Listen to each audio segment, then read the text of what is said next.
The summer Keanu turned 7, everything in his world felt like it was falling apart. His parents weren't living together anymore, and he'd been sent to stay with his grandmother while they figured things out. That's how adults always said it, figuring things out, like life was some kind of puzzle they'd eventually solve. But to a 7-year-old boy, it just felt like nobody wanted him around. His grandmother's house sat at the end of a quiet street where the sidewalk cracked and weeds pushed through the concrete.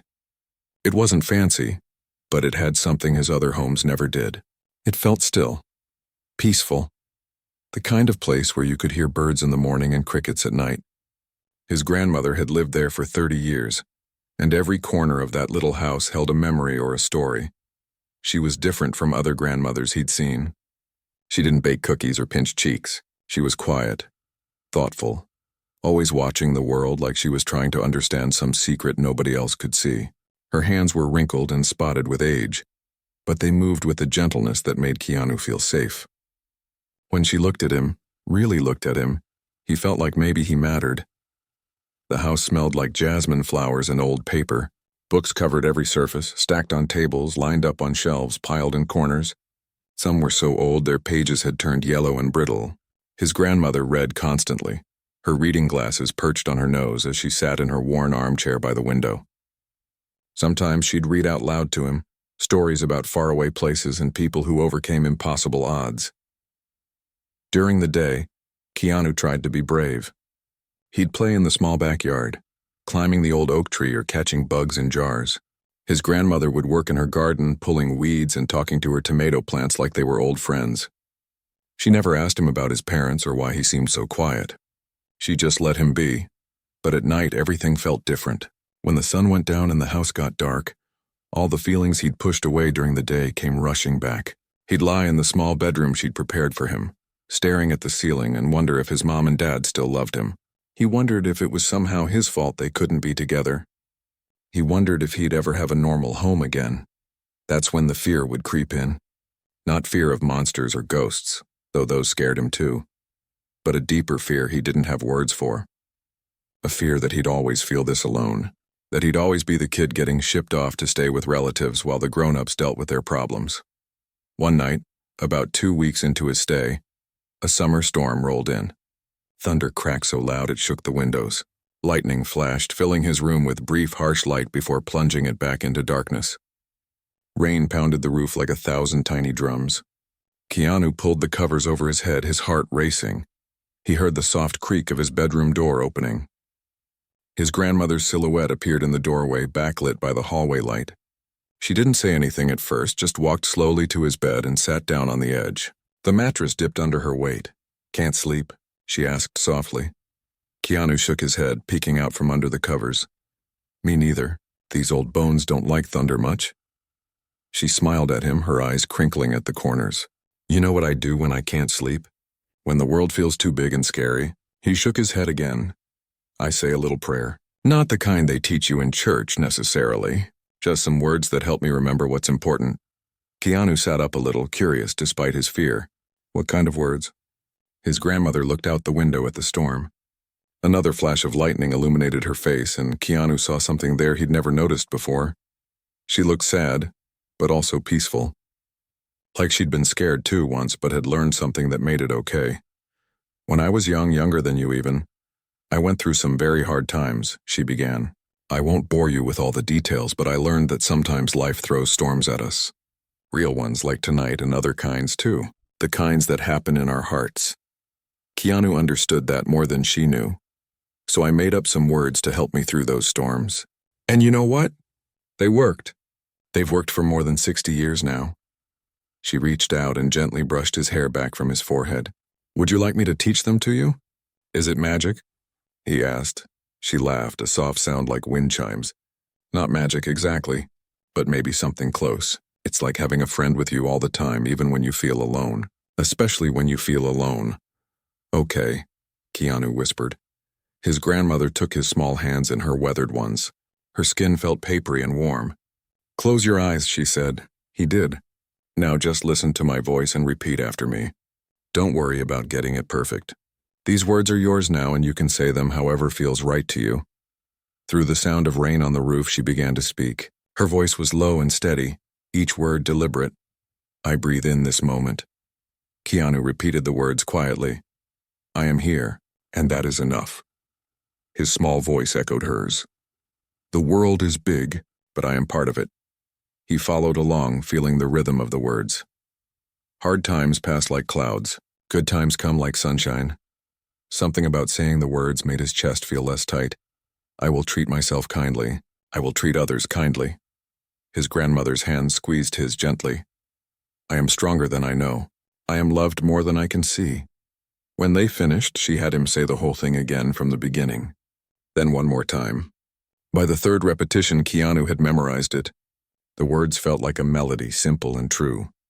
Now, his grandmother said, this is our secret. You don't have to share it with anyone unless you want to. But whenever you feel scared or alone or confused, you can say these words. Out loud or in your head, it doesn't matter. They'll help you find your way back to what's real and good. What if I forget them? Keanu asked. Then you come find me and we'll say them together again. But I don't think you'll forget.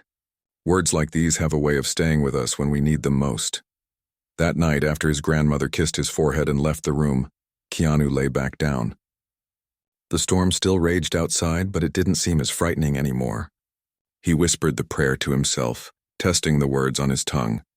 By the time he got to the last line, his eyes were growing heavy.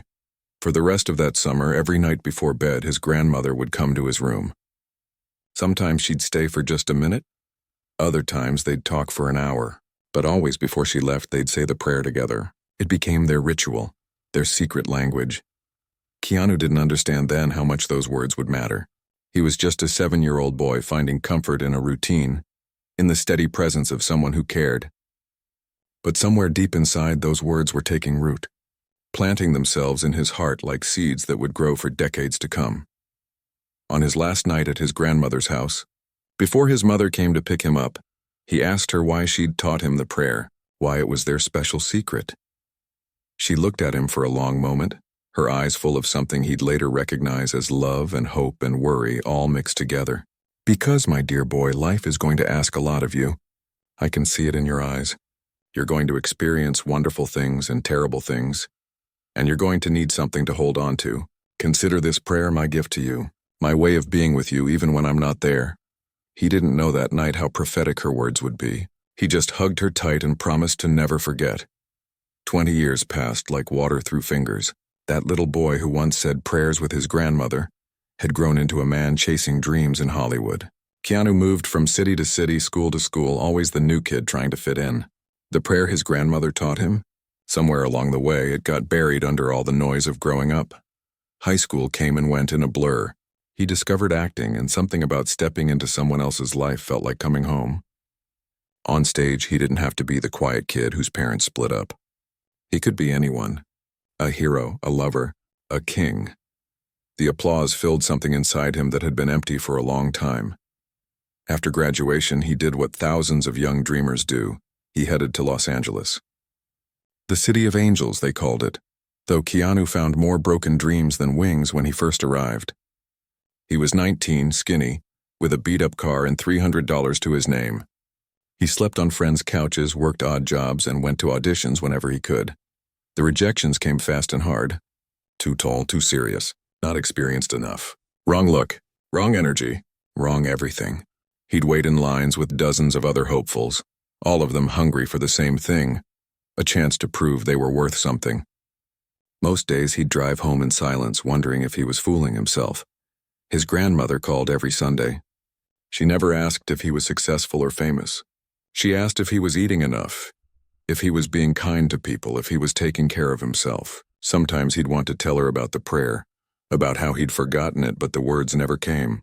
How do you tell someone you lost the gift they gave you? Then slowly things started to shift. Small roles turned into bigger ones. People began to recognize his face. By his mid-20s, Keanu was actually making a living as an actor. Not a star yet, but working, surviving. That's all he'd hoped for, and it felt like enough. His grandmother passed away when he was 26. She went peacefully in her sleep, the way she'd lived, quietly, without demanding attention. Keanu flew back for the funeral and stood by her grave, unable to cry. He felt numb, disconnected, like he was watching himself from far away.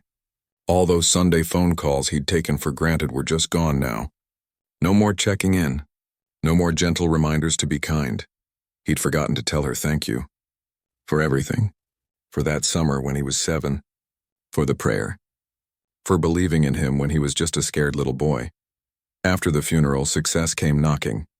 Bigger movies. Bigger paychecks. Keanu's face appeared on magazine covers and movie posters. Fans recognized him on the street.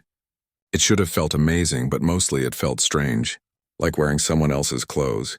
Then he met someone who changed everything. She was beautiful and kind, with a laugh that made him believe in happiness again. For the first time in years, Keanu felt like life was giving him something instead of taking it away. They fell in love fast and deep, the way people do when they find someone who sees them for who they really are. When she told him she was pregnant, Keanu cried. Happy tears this time. He was going to be a father. All the moving around, all the instability from his own childhood, he could give his kids something better. Something stable and full of love, but life had other plans. Their daughter was stillborn. 8 months of hope and dreams and painting a nursery, all ending in a silence so profound it felt like the world had stopped spinning. Keanu held his daughter once, her tiny perfect face peaceful like she was just sleeping. Then they took her away, and part of him went with her. The grief was like nothing he'd ever experienced. It wasn't like sadness or depression. It was a hole, an absence, a missing piece that could never be replaced. He went through the motions of living, working, eating, sleeping, but he wasn't really there. Just a ghost of himself going through familiar routines. His girlfriend tried to be strong for both of them, but grief affects people differently. It can pull you together or push you apart. For them it did both and neither. They'd sit together in silence, both drowning in their own pain, unable to reach each other across the distance their loss had created. 18 months after losing their daughter, his girlfriend died in a car accident, sudden, random. One moment she existed in the world, and the next she didn't. Keanu got the call late at night and simply stopped functioning. 2 catastrophic losses in less than 2 years. How does anyone survive that? He withdrew from everything and everyone. He'd show up for work because contracts demanded it. But as soon as the camera stopped rolling, he'd disappear. No parties. No premieres. No interviews unless absolutely necessary. People in Hollywood whispered about him, called him tragic, said he'd never be the same. They were right. Keanu moved through his 30s like a man underwater. Everything felt muffled and distant. He worked constantly because staying busy meant he didn't have to think. Action movies were perfect, all physical training and fight choreography and stunts. His body could be exhausted even if his mind wouldn't shut off. He became known for being kind on set, always respectful to crew members, never demanding or difficult. People loved working with him.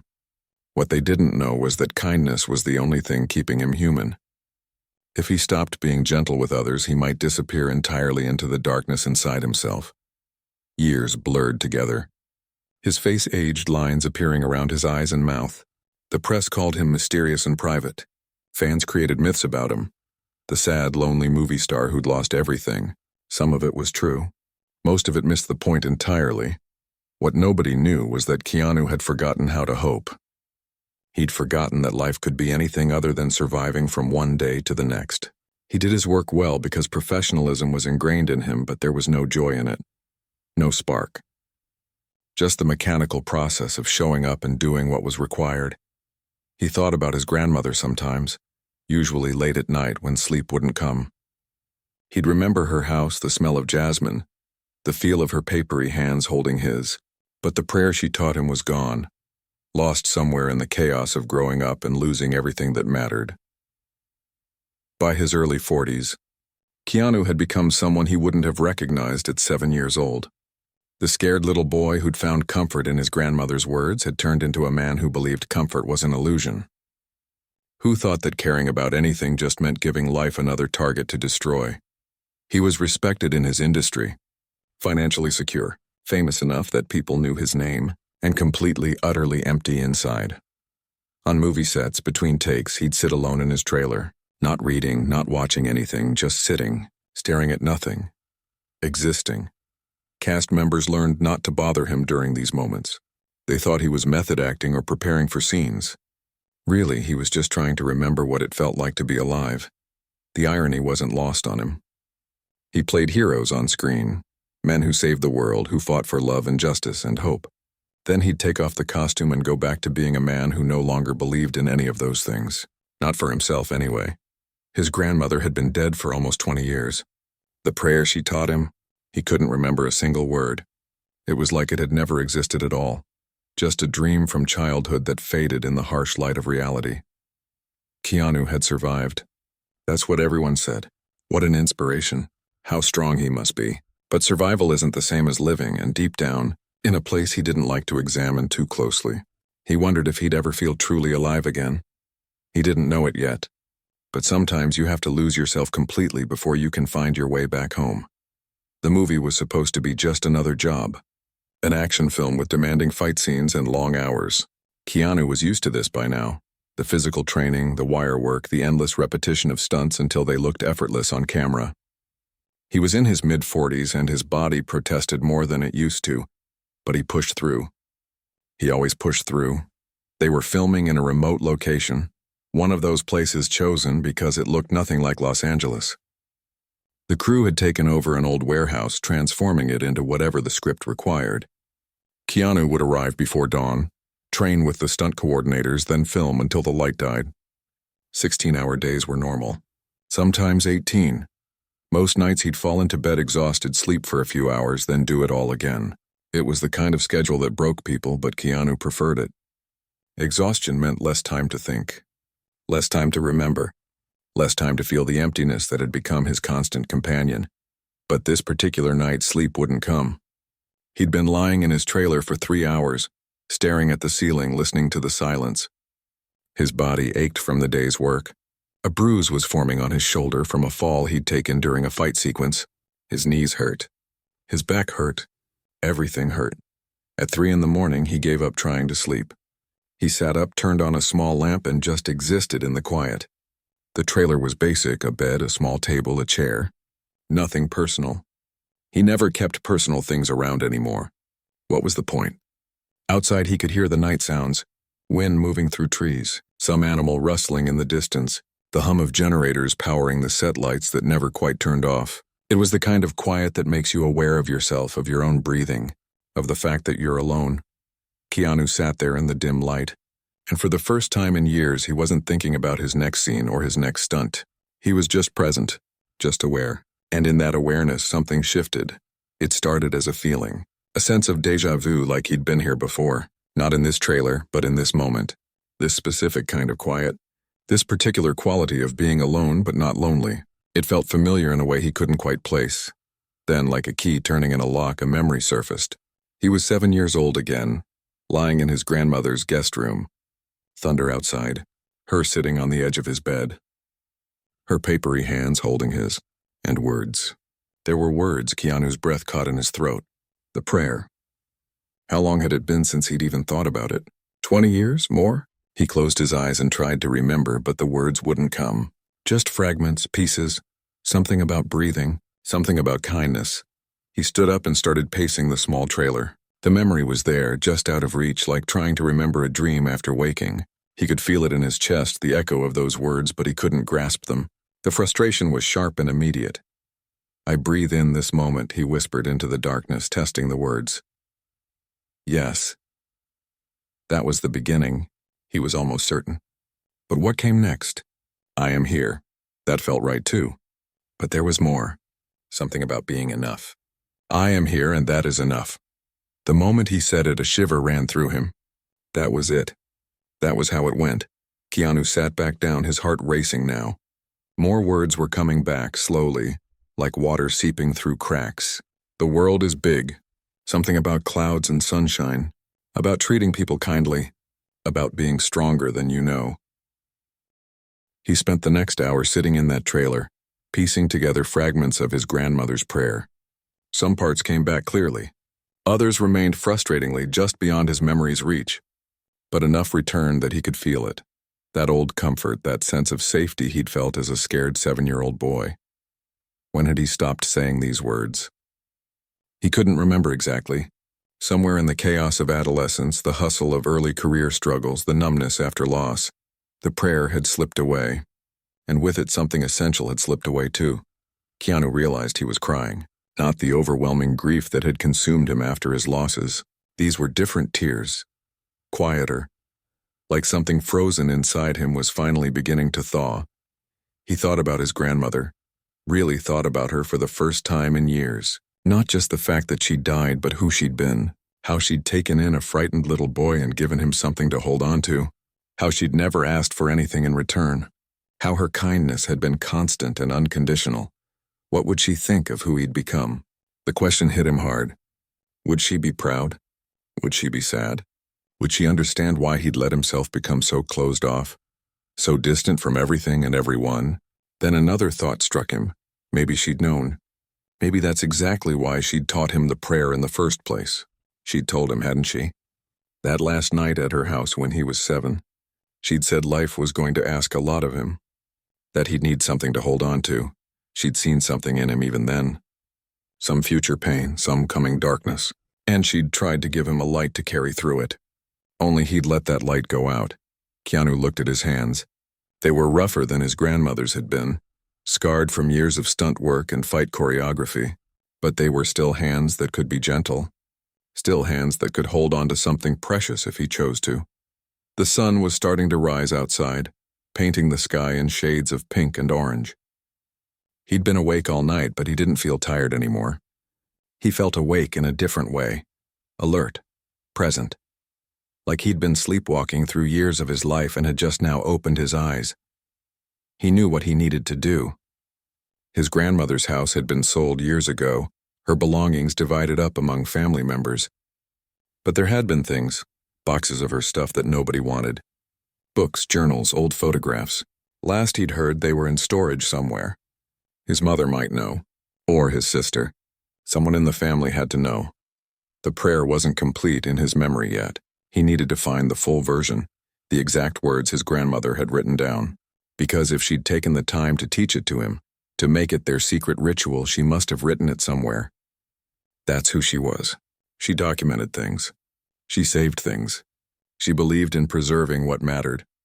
For the first time in years, Keanu felt something that resembled hope. Not the naive hope of his youth, but something deeper, something that had survived grief and loss and disappointment. A hope that understood pain but chose to believe in possibility anyway.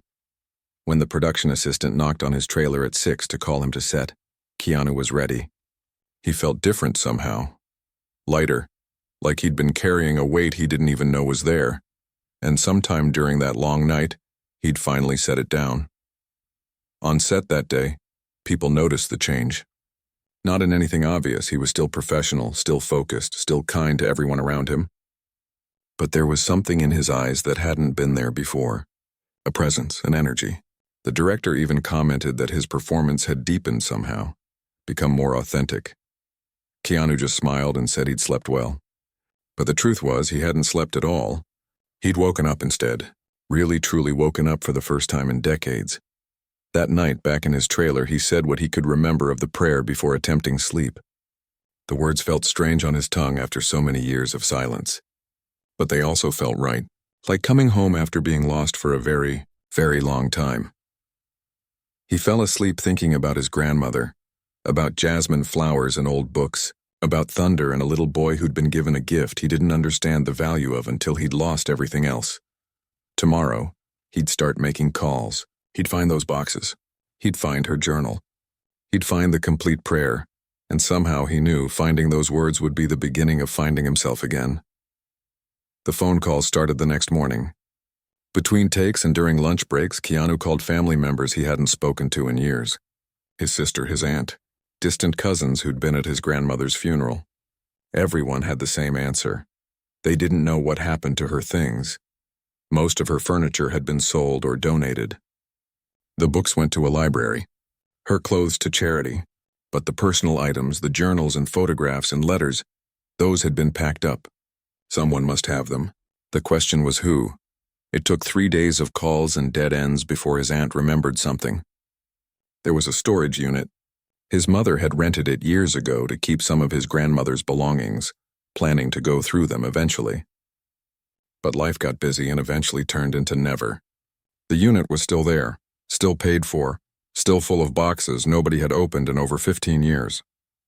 Keanu finished the film 2 weeks later. The moment they wrapped, instead of flying back to Los Angeles, he drove 3 hours to the small town where his mother lived. She met him at the door, surprised and happy to see him. They hadn't been distant exactly, but Keanu's grief had made him retreat from everyone, even her. Over coffee, he explained what he was looking for. His mother's eyes filled with tears when he mentioned the prayer. "She loved you so much," she said quietly.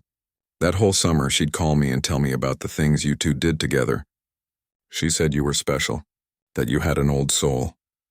They drove to the storage facility together. It was one of those places on the edge of town, rows of identical orange doors with numbers on them. His mother fumbled with the lock, apologizing for not coming here more often. "I kept meaning to," she said, "but it felt too sad, you know?" Going through her things, the door rolled up, revealing a space packed with boxes. The smell hit Keanu immediately. Old paper, dust, and underneath it all, the faint scent of jasmine. His grandmother's perfume. After all these years, it still lingered. They spent hours going through boxes. Old photographs of people Keanu didn't recognize. Tax documents from decades ago. Recipe cards written in his grandmother's neat handwriting. Christmas ornaments wrapped in newspaper. The accumulated evidence of a life lived.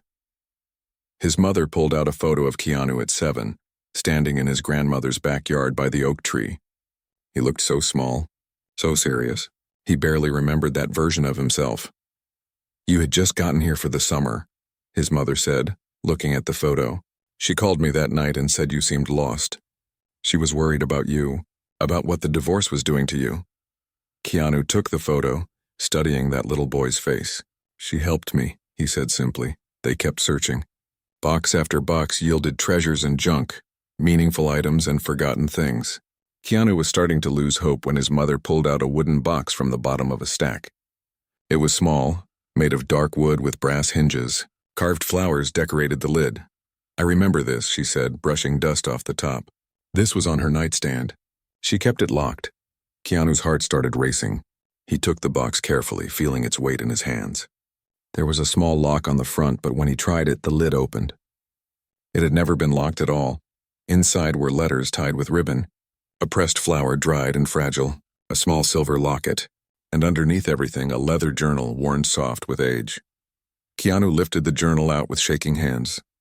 The leather was warm brown, darker where his grandmother's hands had touched it over the years. He opened it carefully, afraid the pages might crumble. The handwriting was unmistakably hers. Neat, careful letters in blue ink. The first entry was dated 1962 when she was young. He flipped through pages of thoughts and observations, recipes and quotes, sketches and pressed flowers. His grandmother documenting her life, her thoughts, her journey. Then about halfway through, he found a page that made him stop breathing. At the top, in slightly larger letters than the rest, she'd written, "For Keanu, for when the world feels too heavy." Below it, the prayer. Every word, exactly as she'd taught him. "I breathe in this moment. I am here and that is enough. The world is big, but I am part of it. Hard times pass like clouds. Good times come like sunshine. I will treat myself kindly. I will treat others kindly. I am stronger than I know. I am loved more than I can see." Keanu read the words over and over, his vision blurring with tears. His mother moved closer, reading over his shoulder. "Oh," she said softly. "Oh, sweetheart." Below the prayer, his grandmother had written more. A note just for him. "My dear Keanu, if you're reading this, it means I'm gone and you found your way back to these words. I'm proud of you for searching. I know life has been hard. I've seen it in your eyes since you were small. A sensitivity, a depth of feeling that will bring you both great joy and great pain. That's the price of being truly alive, of letting yourself feel everything. I wrote this prayer when I was young and scared, just like you were that summer. I was pregnant with your mother and I didn't know if I could be a good parent. I was afraid of failing, of not being enough. These words helped me then, and they've helped me every day since. The prayer isn't magic, my love. It's just a reminder, a way to come back to yourself when the world pulls you in too many directions. It's permission to be human, to struggle and to heal, to hurt and to hope, to be afraid and to be brave anyway. I know you'll forget these words sometimes. We all forget the important things when life gets loud. But they'll wait for you, and when you need them most, they'll be here. Remember that hard times do pass like clouds. The sky is still there even when you can't see it. You are still there even when you feel lost. Be kind to yourself, Keanu. You have such a beautiful heart. Don't let the world make it hard. All my love, always. Your grandmother. Keanu closed the journal and pressed it against his chest. He couldn't speak. His mother wrapped her arms around him, and for the first time since his grandmother's funeral, since his daughter's death, since his girlfriend's accident, he let himself truly cry. Not the silent tears he'd shed alone in his trailer, but deep, shaking sobs that came from a place he'd locked away for years. His mother held him like she had when he was small, rocking slightly, not saying anything, just being there, being present. The way his grandmother had been present all those years ago. When the tears finally slowed, Keanu pulled back and wiped his face. She knew, he said. She knew I'd need this. She always knew things, his mother said, smiling through her own tears. She had a gift for seeing people, really seeing them, and she saw something special in you. They packed up the wooden box carefully, along with some photographs and a few of his grandmother's books. The rest could stay in storage. But this box, this journal, these were coming home with Keanu. That night, back at his mother's house, Keanu read the journal cover to cover. He learned things about his grandmother he'd never known. Her fears and dreams, her struggles and triumphs, the prayers she'd written for herself over the years, each one addressing a different challenge in her life. She'd been young once, scared once, lost once, just like him. And she'd found her way through by creating small rituals of hope, by choosing kindness even when the world was cruel, by believing that hard times would pass even when they felt permanent. The prayer she'd taught him wasn't just words. It was her life's philosophy, distilled down to its essence and given to a scared 7-year-old boy who needed something to hold on to. Now, decades later, that same boy, grown and scarred and tired, was holding on to it again. And for the first time in years, Keanu felt something he'd forgotten was possible.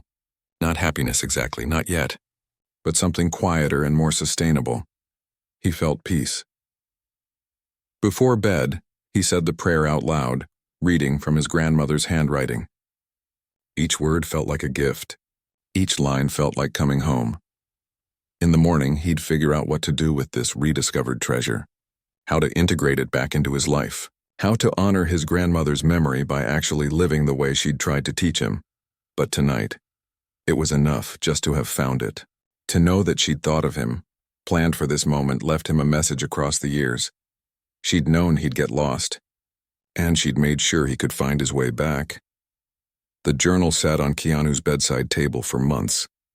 Every night before sleep, he'd read a few pages. Sometimes he'd read the prayer out loud. Sometimes he'd just hold the book, feeling connected to his grandmother through the leather cover her hands had touched so many times. Something was changing in him, slowly but unmistakably. The heaviness that had lived in his chest for years was lifting, not disappearing completely. Grief doesn't work that way, but becoming manageable. Becoming part of him instead of all of him. He started noticing small things again. The way morning light came through his window. The taste of his coffee. The sound of birds outside. These tiny moments he'd been moving through blindly for years suddenly had texture and meaning again. On set, people noticed the difference. Keanu had always been kind and professional, but now there was something else. A warmth and openness. He'd linger to talk with crew members instead of disappearing to his trailer. He'd ask how people were doing and actually listen to the answers. He'd laugh more easily. One day, a young actor on set was having a breakdown. The pressure of his first big role was crushing him. He sat outside the soundstage crying, convinced he was going to ruin everything. Most people walked past uncomfortable with such raw emotion. Keanu sat down next to him. Didn't say anything at first, just sat there in companionable silence. After a while, the young man apologized for falling apart. "Don't apologize," Keanu said. "This job asks a lot of us. It's okay to feel overwhelmed." "But you never seem stressed," the young actor said. "How do you do it? How do you handle all the pressure?" Keanu thought about his grandmother, about a 7-year-old boy afraid of thunder, about a man who'd lost everything and forgotten how to hope, about finding his way back through words written in blue ink decades ago. "I remember to breathe," he said finally. "I remember that I'm here in this moment, and that's enough. The hard times pass. They always pass even when it doesn't feel like they will. The young actor looked at him. That's beautiful. Where'd you learn that? From my grandmother. When I was about your age, actually. Well, younger. She taught me that being present, being kind to yourself and others, that's what matters. Not being perfect. Not having all the answers. They talked for a while longer. Keanu shared some of his own early struggles, the rejections and doubts. He didn't mention his personal tragedies, those weren't stories to use casually. But he talked about fear and uncertainty and finding your way through. When they went back to work, the young actor seemed steadier. He came up to Keanu later and said, "Thank you. Really, you didn't have to do that." "Yes, I did," Keanu said, and he meant it. His grandmother's prayer wasn't just about treating himself kindly. It was about extending that kindness outward, being for others what she had been for him. More moments like that followed. Small acts that wouldn't make headlines but meant everything to the people involved. Keanu started doing it deliberately, looking for ways to help, to connect, to be present for people who needed someone to see them. A fan approached him on the street once, nervous and apologetic. Instead of rushing away, Keanu stopped and talked with him. Really talked, asking about his life, his interests. The fan later posted online about how Keanu had treated him like a person, not an inconvenience. The story went viral. Other stories emerged. Keanu giving up his subway seat to a woman with a heavy bag. Keanu buying ice cream for a film crew on a hot day. Keanu stopping to help someone fix a flat tire. Each story showing the same thing. A man who'd learned that kindness costs nothing but means everything. But he didn't do these things for recognition. He did them because his grandmother's prayer had reminded him of something essential. We're all connected. We're all struggling in our own ways. And small acts of humanity can be the difference between someone giving up and someone holding on. Years passed. Keanu's hair turned more gray. The lines on his face deepened. But there was a lightness to him now that hadn't been there before. People who'd known him through his darkest years noticed it most. He'd come back from somewhere very far away. He never shared the exact words of the prayer publicly. That remained private, sacred. His grandmother had made it their secret, and he honored that. But he talked about the principles behind it in interviews when the questions went deeper than usual. Life is hard, he'd say. It asks a lot of us. Loss is inevitable. Pain is inevitable, but so is healing if we let it happen. So is joy if we stay open to it. When asked about his reputation for kindness, he'd get almost embarrassed. I'm not special, he'd insist. I just try to remember that everyone's fighting battles we can't see. The least we can do is be gentle with each other. What Keanu didn't fully realize was how much his example mattered. In an industry often defined by ego and competition, his genuine humility stood out. In a world that felt increasingly harsh and divided, his consistent kindness gave people hope. Young actors started following his lead. Being respectful to crews, taking time for fans, remembering that fame didn't make you better than anyone else. Some of them didn't even know they were modeling themselves after Keanu. They just saw a way of being in the world that felt right. On the 20th anniversary of his grandmother's death, Keanu visited her grave. He did this every year, but this time felt different. He brought flowers and sat by her headstone for a long time, just talking to her like she could hear. He told her about finding the journal, about how her words had saved him when he'd been drowning, about how he was trying to live the way she'd taught him, with kindness, with presence, with an understanding that hard times pass and good times come. I wish I could thank you in person, he said to the stone. I wish I could tell you that you were right. About everything. Life did ask a lot of me, but you gave me what I needed to handle it. I just forgot for a while. A bird landed nearby and Keanu smiled. His grandmother had loved birds. She used to say they were messages from the universe reminding us that freedom and flight were always possible. I'm okay now, he continued. Not perfect. Still sad sometimes. Still miss the people I've lost, but okay. And trying to pass on what you gave me. Trying to be for others what you were for me. The sun was setting, painting the sky in brilliant colors. Keanu stood, touching the headstone one last time. Thank you, he whispered. For everything. For seeing me when I was just a scared kid. For giving me something to hold on to. For loving me enough to prepare me for a future you knew would be hard. Walking back to his car, Keanu felt at peace. Not because everything was perfect. It wasn't and never would be. But because he'd finally understood his grandmother's greatest gift. It wasn't the prayer itself, though those words had power. It was the lesson that underneath everything, loss, grief, fear, joy, we have a choice about how we move through the world. We can close ourselves off and just survive. Or we can stay open, stay kind, and truly live. That night, before sleep, Keanu said the prayer one more time. I breathe in this moment. I am here and that is enough, and it was. It really was. He'd spent years trying to outrun pain, thinking that if he didn't feel anything, nothing could hurt him. But his grandmother had known better. She'd known that the only way through pain is through it. That numbness isn't the same as healing. That letting yourself feel everything, the bad and the good, is what makes you human. Now, in his later years, Keanu had become someone his 7-year-old self would be proud of. Someone his grandmother would be proud of. Not because he was famous or successful, but because he'd learned what actually mattered. Presence, kindness, connection, hope. These were the things that lasted. These were the things that made a life worth living. And every day, in small ways and large, Keanu tried to embody these truths.